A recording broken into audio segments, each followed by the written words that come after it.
हरे कृष्ण। आइए आज चाक्षुष मनु की उत्पत्ति और उनके मनमंत्र के वर्णन का कथा सुनेंगे। श्री मार्कंड जी कहते हैं, मुने यह सुन, मैंने तुम्हें 5वें मनमंत्र की कथा सुनाई है। आप चाक्षुष मनु के 6वें मनमंत्र का वृत्तांत सुनाता हूँ। ब्राह्मण ये पूर्व जन्म में ब्रह्मा जी के चक्षु से उत्पन्न हुए थे, इसलिए इस जन्म में भी इसका नाम चाक्षुष ही हुआ। राजर्षि महात्मा अनमित्र की पत्नी भद्रा ने एक पुत्र को जन्म दिया, जो बहुत ही विद्वान, पवित्र, पूर्व जन्म की बातों को स्मरण रखने वाला और समर्थ था। उस पुत्र को गोद में लेकर माता बारंबार चुप कराती, प्यारों से बुलाती और स्नेहवश छाती से चिपका लेती थी, किंतु ये तो पूर्व जन्म की बातों को स्मरण रखने वाला था। अतः माता की गोद में पड़ा पड़ा हंसने लगा। इस पर माता बोली, बेटा यह क्या? मैं तो डर गई हूँ। तुम्हारे मुख पर यह हास्य कैसा? क्या तुम्हें असमय में ही बोध हो गया? क्या तुम कोई शुभ देख रहे हो? पुत्र बोला, माँ क्या तुम नहीं देखती? सामने जो यह बिल्ली खड़ी है, मुझे खा जाना चाहती है। दूसरी ओर जात हरिणी मुझे हड़प लेने को तैयार है। यह अदृश्य भाव से खड़ी है। इधर तुम पुत्र प्रेम के कारण अत्यंत स्नेहवश मेरी ओर देखती, बारंबार मुझे बुलाती और छाती से लगाती हो। तुम्हारे शरीर में रोमांच हो आता है। वात्सल्य स्नेह के कारण तुम्हारे नेत्र आंसुओं से भीग रही है। यही सब देखकर मुझे हंसी आ गई। जैसे ये दोनों स्वार्थवश स्निग्ध हृदय से मेरी ओर देखती है, उसी प्रकार तुम भी स्वार्थ को लेकर ही मुझसे स्नेह करती जान पड़ती हो। अंतर इतनी ही है कि बिल्ली और जात हरिणी तो मुझे अभी खा जाना चाहती है, और तुम धीरे धीरे मुझसे प्राप्त खाने वाले उपभोग योग्य फल की कामना रखती हो। माता ने कहा, बेटा मैं उपकार के लिए नहीं, प्रेम के कारण ही तुम्हारे छाती से लगाता हूँ। यदि इससे तुम्हें प्रसन्नता नहीं होती तो इसका अर्थ यह है कि तुमने मुझे त्याग दिया। लो, तुमसे प्राप्त होने वाला स्वार्थ का मैंने परित्याग कर दिया। यह कहकर वह बालक को वहीं छोड़ सूती का गृह से बाहर निकल गई। उसी समय जात हरिणी ने उस शुद्धात्मा बालक को हड़प लिया और उसे ले जाकर राजा विक्रांत की पत्नी के शयन गृह में सुला दिया। फिर रानी के नवजात पुत्र को ले जाकर दूसरों के घर में रख दिया और इसके बालक को ले जाकर अपना ग्रास बना लिया। इस प्रकार नवजात शिशु को चुराने वाले वह क्रूर राक्षसी तीसरे घर के बालक को खा लिया करती थी। बालक के चुराने और बदलने का काम यह प्रतिदिन करती थी। राजा विक्रांत ने अपने घर में आए हुए बालक का क्षत्रियोचित संस्कार कराया और बड़ी प्रसन्नता के साथ नामकरण संस्कार की विधि पूरी करके उसका नाम आनंद रखा। जब बालक कुछ बड़ा हुआ तब उसका उपनयन संस्कार करते समय आचार्यों ने कहा, वत्स पहले अपनी माँ के पास आकर उन्हें प्रणाम करो। गुरु की बात सुनकर बालक हंस पड़ा और बोला, गुरुदेव मैं किस माता को प्रणाम करूं? जन्म देने वाले अथवा पालन करने वाला मैं राजा अनमित्र को घर में उनकी धर्मपत्नी गिरिभद्रा देवी के गर्भ से उत्पन्न हुआ, किंतु जात हरिणी मुझे उठा ले आई और यहाँ हेमिनी के पास छोड़कर उस पुत्र को स्वयं उठा ले गई। फिर उसे भी विप्रवर बोध के गृह में ले जाकर उसने रख दिया और उनके पुत्र को हड़प कर भक्षण कर लिया।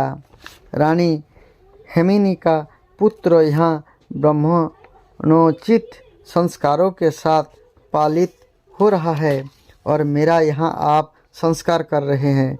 मुझे आपकी आज्ञा का पालन करना है, अतः बताइए किस माता के पास प्रणाम करने के लिए जाऊँ। गुरु बोले, बेटा यह बड़ा गहन संकट उपस्थित हुआ, मेरी समझ में तो कुछ भी नहीं आता। मोह से मेरा बुद्धि भ्रांत हो रही है। आनंद ने कहा, ब्रह्मर से संस्कार की ऐसी ही अवस्था है, इसमें मोह के लिए कहाँ अवसर है। सोचिए तो, कौन किसका पुत्र है और कौन किसका बंधु। जीव जन्म लेने के बाद से ही मनुष्य का संबंधी होता है, किंतु मरते ही उसके सभी संबंधी छूट जाता है। यहाँ भी जिसका जन्म हुआ है और जन्म के साथ ही बंधु बांधवों से संबंध जुड़ गया है, उस देह का अंत होते ही सारा संबंध टूट जाता है। इसलिए मैं कहता हूँ, संसार में रहने वाले जीव का कोई भी बंधु बांधव नहीं है। भला कौन इसके साथ सदा ही बंधुत्व निभाता है। मैंने तो इसी जन्म में 2 माताएं और 2 पिता प्राप्त की है। फिर यदि दूसरे देह धारण करने पर ये संबंध बढ़े तो इससे आश्चर्य ही क्या है। अतः अब मैं तपस्या करूँगा। आप विशाल नामक ग्राम से इस राजा के पुत्र को, जो चैत्र नाम से विख्यात है, यहाँ बुलवा लीजिए। आनंद की बात सुनकर राजा अपनी स्त्री और बंधु बांधव के साथ बड़े विस्मय में पड़े और उसकी ओर से ममता हटाकर उन्होंने उसे बन जाने की अनुमति दे दी। फिर अपने पुत्र चैत्र को बुलाकर उसे राज्य करने के योग्य बनाया और जिसने पुत्र बुद्धि से उसका पालन किया था, उस ब्राह्मण का भी भली भांति सम्मान किया। आनंद तपस्या में लग गए। उन्हें तपस्या करते देखकर ब्रह्मा जी ने पूछा, वत्स बताओ तो सही, किस लिए इतना कठोर तप करते हो। आनंद ने कहा, भगवान आप आत्मशुद्धि के लिए तपस्या कर रहा हूँ। बंधन के हेतु भूत जो मेरी कर्म है उसका नाश हो जाए, यही इस तपस्या का उद्देश्य है। ब्रह्मा जी बोले, जिसके कर्म भोग का अधिकार क्षीण हो जाता है वही मुक्ति के योग्य होता है। मुक्ति के योग्य होता है। जिसके पास कर्मों का संचय है वह नहीं। तुम तो सत्ताधिकारी हो, मुक्ति कैसे पा सकोगे। तुम्हें छठा मनु होना है। चलो अपने अधिकार का पालन करो।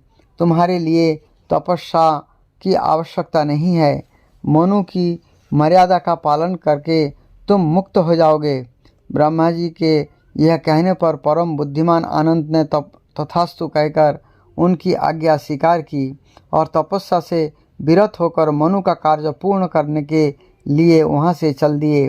ब्रह्मा जी ने उन्हें तपस्या से हटाते समय चाक्षुष नाम से संबोधित किया था, इसलिए ये उसी नाम से प्रसिद्ध हुए। उन्होंने राजा अग्र की कन्या विदग्धा से विवाह किया और उनके गर्भ से विख्यात पराक्रमी अनेक पुत्र उत्पन्न किए। चाक्षु मनवंतर में आर्य, प्रसूत, भव्य, जुथक और लेख ये 5 देवतागण थे। इन सभी गणों में 8 देवता सन्निवेश था। सब देवता यज्ञभोजी एवं अमृतासी थे। उन सब के स्वामी मनोजव नामक इंद्र थे। अर्थात छठवां मनवंतर में इंद्र जो है मनोजव नाम का इंद्र थे, जिन्होंने 100 यज्ञों का अनुष्ठान करके देवताओं का आधिपत्य प्राप्त किया था। उस समय सुमेधा, बिरजा, हविष्मान, उन्नत, मधु, अतिनामा और सहिष्णु ये 7 सप्तऋषि थे।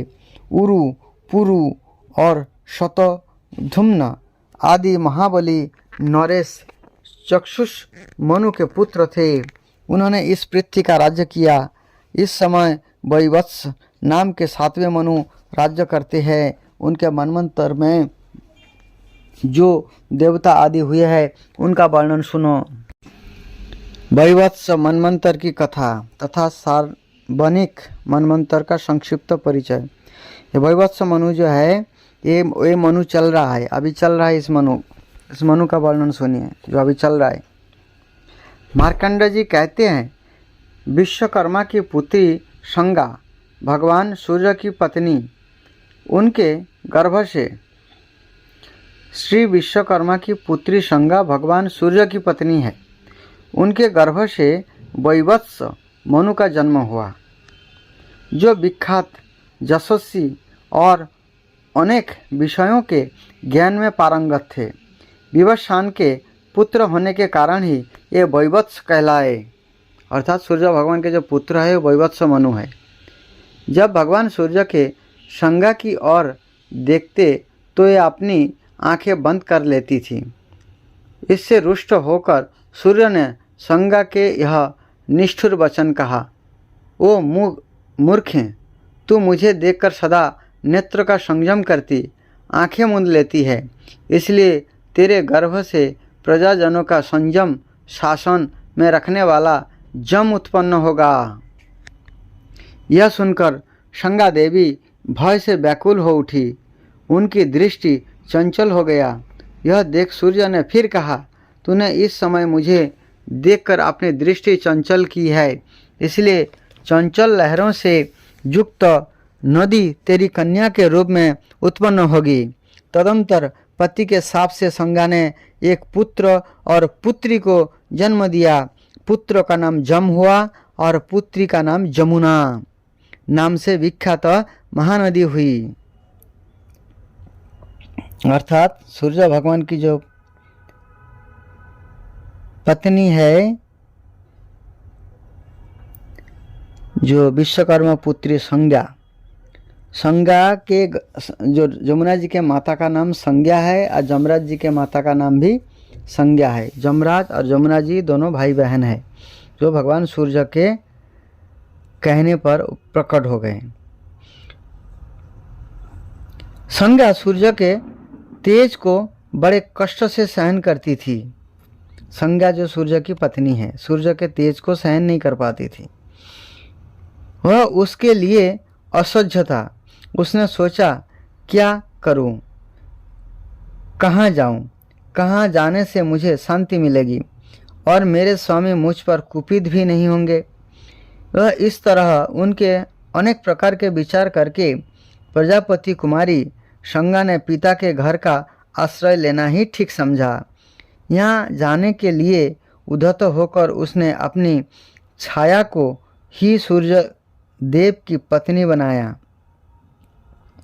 संज्ञा ने अपने छाया को ही सूर्यदेव की पत्नी बना करके वो अपने पिता के घर जाने के तैयार हुए और उससे कहा, तू इस घर में रह और मेरी ही तरह सब संतानों तथा भगवान सूर्य के प्रति भी उत्तम वार्ताव करना। यह कहकर संज्ञा देवी अपने पिता के घर चली गई। वहाँ उन्होंने तष्ठा प्रजापति का दर्शन किया। उन्होंने भी बड़े आदर के साथ पुत्री का स्वागत सत्कार किया। ये कुछ काल तक यहाँ रही। उसके बाद पिता ने उन्हें प्रेम पूर्वक समझाते हुए कहा, बेटी, तुम तीनों लोकों के स्वामी भगवान सूर्य की पत्नी हो, अतः तुम्हें अधिक समय तक पिता के घर में नहीं ठहरना चाहिए। अब तुम स्वामी के घर जाओ। मैं तुम पर बहुत प्रसन्न हूँ। पिता यह कहने पर संज्ञा ने बहुत अच्छा कहकर उनकी आज्ञा स्वीकार की और उन्हें प्रणाम करके वहाँ से चली गई। ये सूर्य देव के तेज से बहुत डरती थी और उनके ताप का सामना करना नहीं चाहती थी, इसलिए उत्तर कुरूप में जाकर घोड़े के रूप में रहने और तपस्या करने लगी। इधर छाया संज्ञा को ही संज्ञा समझकर भगवान सूर्य ने उसके 2 पुत्र और एक मनोहर कन्या उत्पन्न की। छाया संज्ञा अपने संतान का जितना प्यार करती थी उतना संगा के पुत्र पुत्री को ही नहीं। मनु तो एक इस वार्ताप को सह लेते थे, किंतु जम से सहन नहीं हुआ। उन्होंने क्रोध में आकर उसे मारने के लिए लात उठाई, किंतु फिर क्षमा भाव का आश्रय ले उसके शरीर पर लात नहीं लगाई। तब छाया संज्ञा ने कुपित हो जम को श्राप दिए, मैं तुम्हारे पिता की पत्नी हूँ, किंतु तुम मर्यादा का उल्लंघन करके मुझे मारने के लिए लात उठा रही हो, इसलिए तुम्हारा यह पैर आज ही पृथ्वी पर गिर पड़ेगा। माता का दिया हुआ श्राप सुनकर जम भय से व्याकुल हो उठे और अपने पिता के पास जा उन्हें प्रणाम करके बोले, पिताजी, यह तो बड़े आश्चर्य की बात है। ऐसा तो कभी किसी ने भी नहीं देखा होगा कि माता वात्सल्य छोड़कर अपने पुत्र को श्राप दे डाले। दुर्गुणी पुत्रों के प्रति भी माता का दुर्भाव नहीं होता। जमराज की यह बात सुनकर भगवान सूर्य ने छाया संज्ञा को बुलाकर पूछा, संज्ञा कहाँ गई? वह बोली, नाथ, मैं ही तो तष्टा प्रजापति की कन्या और आपकी पत्नी संज्ञा हूँ। आपने मुझसे ही ये संतान उत्पन्न किए हैं। सूर्य ने कई बार घुमा फिरा कर पूछा, किंतु उसने सच्ची बात नहीं बताई। तब सूर्यदेव उसे श्राप देने को उद्यत हुआ। यह देखकर उसने सब बोले बात ठीक ठीक बता दी। असली बात का पता लगने पर भगवान सूर्य विश्वकर्मा के घर गए। विश्वकर्मा ने अपने घर पधारे हुए त्रिलोक पूजित सूर्यदेव का बड़ी भक्ति के साथ पूजन किया। फिर संज्ञा का पता पूछने पर उन्होंने कहा, भगवान, वह मेरे घर पर आई अवश्य थी, किंतु मैंने पुनः उसे आपके ही घर भेज दिया। तब सूर्य ने समाधिस्थ होकर देखा, वह घोड़ी का रूप धारण कर उत्तर पूर्व दिशा देश में तपस्या कर रही थी है। उसकी तपस्या का एक ही उद्देश्य है, मेरे स्वामी की आकृति सौम्य एवं शुभ हो जाए। सूर्य को इसकी तपस्या का उद्देश्य ज्ञात हो गया। अतएव उन्होंने विश्वकर्मा से कहा, आप मेरे तेज का छांट दीजिए। तब उन्होंने संवत स्वरूप चक्र वाले सूर्य के तेज को छांट दिया। उस समय देवता ने उनकी बड़ी प्रशंसा की। तदंतर देवताओं और ऋषियों ने संपूर्ण त्रिभुवन के पूजनीय भगवान सूर्य का स्तवन आरंभ किया। भगवान ऋग वेद स्वरूप आपको नमस्कार है, साम वेद स्वरूप आपको प्रणाम है, यजुर्वेद स्वरूप आपको नमस्कार है। आप ही समस्त सामों के अधिष्ठान है, आपको प्रणाम है। आप ज्ञान के एकमात्र आधार एवं अंधकार का नाश करने वाले हैं, आपको नमस्कार है। आपका स्वरूप शुद्ध तेज और ज्योतिर्मय है। आप स्वभाव से ही परम शुद्ध एवं निर्मल आत्मा है, आपको प्रणाम है। आप सबसे महान, सर्वश्रेष्ठ, सबसे परे और साक्षात परमात्मा है। आपका स्वरूप संपूर्ण जगत में व्यापक है। आप सबके आत्मरूप है, आपको नमस्कार है। आप सबकी उत्पत्ति के कारण ज्ञान का चिंतन करने वाले पुरुषों के प्राप्तव्य स्थान सूर्य स्वरूप तथा प्रकाश स्वरूप है, आपको नमस्कार है। प्रभाव का विस्तार करने वाले, आपको नमस्कार है। दिन की सृष्टि करने वाले, आपको प्रणाम है। रात्रि के हेतु भी आप ही है तथा संध्या और चांदनी की सृष्टि भी आप ही करते हैं, आपको नमस्कार है। भगवान, आप ही यह संपूर्ण जगत का, आप में ही चराचर प्राणियों सहित समस्त ब्रह्मांड ओतप्रोत है। अतएव ऊर्ध्वलोक में जब आप भ्रमण करते हैं तो आपके साथ यह ब्रह्मांड भी घूमता है। आपके किरण के स्पर्श पाकर ही संपूर्ण वस्तुएं पवित्र होता है। आपकी किरण ही आपके स्पर्श जल आदि को पवित्र कराती है। जब तक इस जगत में आपकी दिव्य रश्मियों का संयोग नहीं होता, तब तक होम दान आदि धर्म सफल नहीं हो पाता है।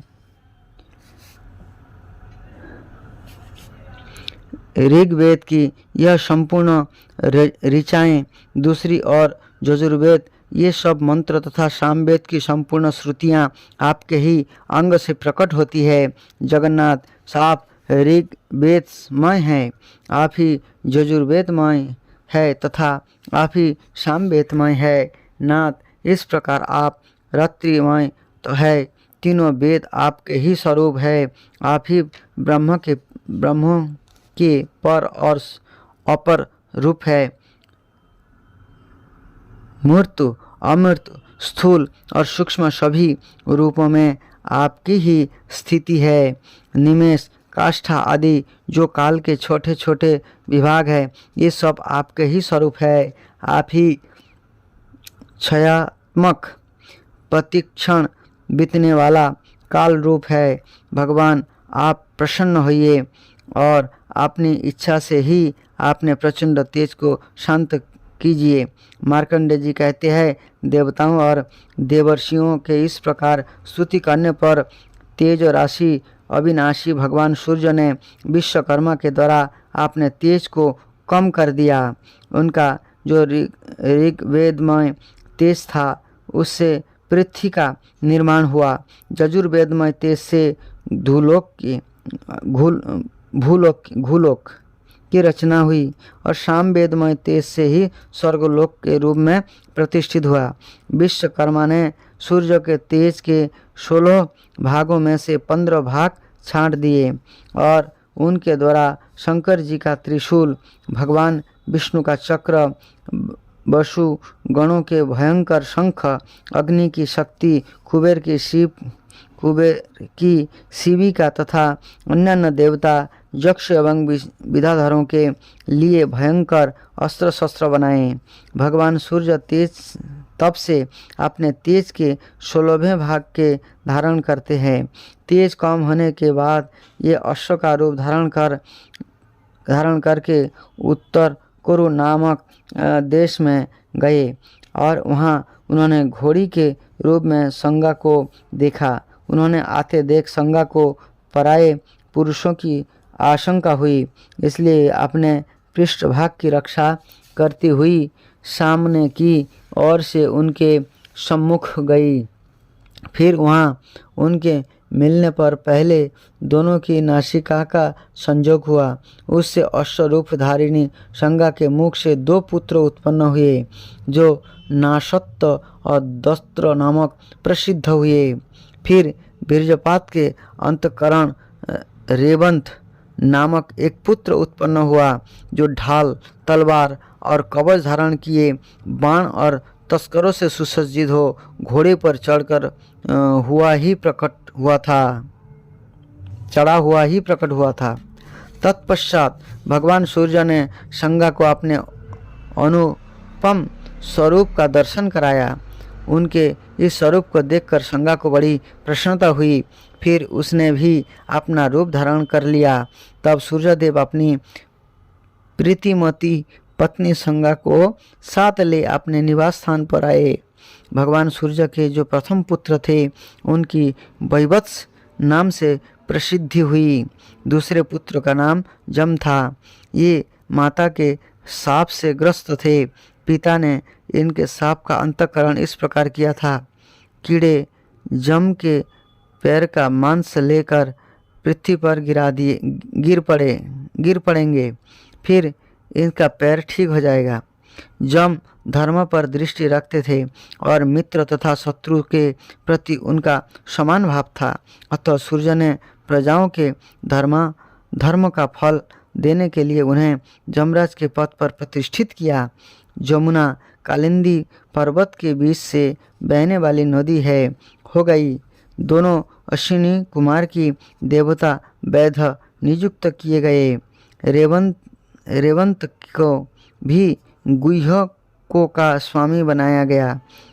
अब छाया संगा के पुत्र की जहाँ नियुक्ति हुई, उसका हाल सुनो।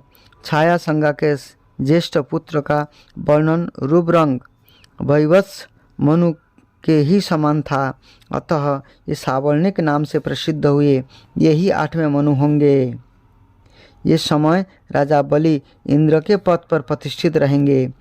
छाया के दूसरे पुत्र शशैश्चर को पिता ने ग्रहों के माध्यम में नियुक्त किया। तीसरी संतान तप्ती नाम की कन्या थी।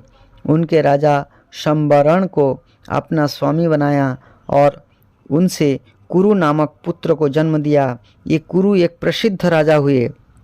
वैवत्स मनवंतर में 8 देवता गण माने गए हैं। इनके नाम इस प्रकार है: आदित्य, बोसु, रुद्र, साध, विश्ववेदा, मरुत, भृगु तथा अंगिरा, जो इसी मनवंतर में है। इनमें आदित्यगण, मरुदगण तथा रुद्रगण कश्यप जी के पुत्र है। साध्यागण, वसुगण और विश्वदेवगण ये धर्म के पुत्र है। भृगुगण भृगु के और अंगिरा सगण महर्षि अंगिरा के पुत्र है। ब्राह्मण ये सब मरीचि स्वर्ग में है। यह सब मारीच स्वर्ग में है। मारीचि नंदन कश्यप की संतान होने के कारण इन्हें मारीच कहते हैं। इस मनवंतर में जो इंद्र है उनका नाम ऊर्जसी है। ये महात्मा यज्ञ भाग के भोक्ता है। भूत, भविष्य और वर्तमान को जो इंद्र होते हैं उन सब का लक्षण एक सा ही समझा जाना चाहिए।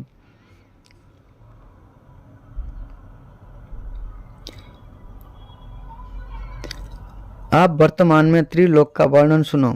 भूलोक तो यह पृथ्वी है। अंतरिक्ष की धूलोक को भूलोक माना गया और दिव्यलोक को स्वर्गलोक कहते हैं। अत्रि, वशिष्ठ, कश्यप, गौतम, भारद्वाज, विश्वामित्र तथा जमाग्नि ये ही इस मनवंतर के सप्त ऋषि है। इक्ष्वाकु, नृग, धृष्ट, सरजाति, नरिशंत, नाभाग, अरिष्ठ, करुष और पृषध्र ये 9 वैवत्स मनु के पुत्र कहे गए हैं। इस प्रकार मैंने तुमसे इस वैवत्स मनवंतर का वर्णन किया है। इसका श्रवण और पाठ करने से मनुष्य सब पापों से छूट जाता है और महान पुण्य का भागी होता है।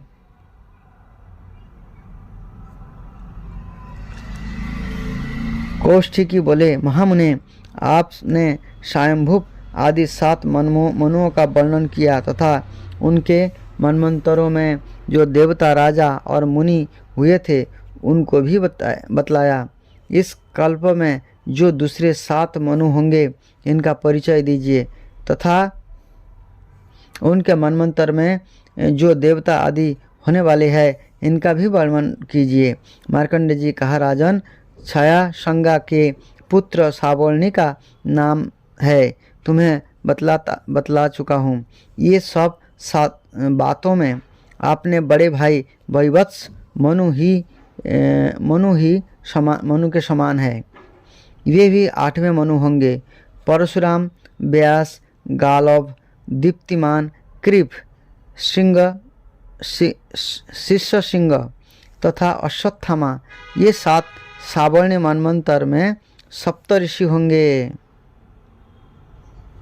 सुतपा, अमिताभ और मुख्य ये 3 देवतागण होंगे। इनमें से प्रत्येक गण पृथक पृथक 20-20 देवताओं का समुदाय होंगे। तपस्तप, शुक्र, घुति, ज्योति, प्रभाकर, प्रभास, द्वैत, धर्म, तेज, रश्मि तथा वक्रतु आदि देवता सुतपागण के 20 देवताओं के अंतर्गत है। प्रभु, विभु और विभास आदि देवता अमिताभ नामक द्वितीय गण के 20 देवताओं के अंतर्गत है। तीसरे गण के जो 20 देवता है उनमें दम, शांत, रीत, सोम और वित्त आदि प्रधान है। ये मुख्य गण के देवता कहे गए हैं। ये सभी मनमंत्र के स्वामी होंगे। ये मरीच नंदन प्रजापति कश्यप के ही पुत्र है। विरिचन के पुत्र बलि इनके इंद्र होंगे। ये बलि आज भी अपनी प्रतिज्ञा के बंधन में बांधकर पाताल लोक में विराजमान है। बिरजा, अर्व, वीर, निर्मोह, सत्यवाक, कृति तथा विष्णु आदि सावर्णिक मनु के पुत्र होंगे। इस प्रकार से 8 मनु का वर्णन हुआ। अलग अलग ऋषि देवता सप्त ऋषियों का वर्णन आपने सुना। ये सब जानना चाहिए हमारे सृष्टि किस प्रकार से चल रहे हैं, कैसे भगवान ने सृष्टि बनाए हैं। तो ये सब आगे भी 6 मनु का और वर्णन हम लोग सुनेंगे। तो ये सब ज्ञान रखना चाहिए, तभी जीवन में हम आगे बढ़ पाएंगे, तभी भजन होगा हमसे, तभी हम समझेंगे कि हम आत्मा है, हमारे कोई इस संसार से, इस भौतिक जगत से कोई संबंध नहीं है, तो हम भजन कर पाएंगे। हरे कृष्ण।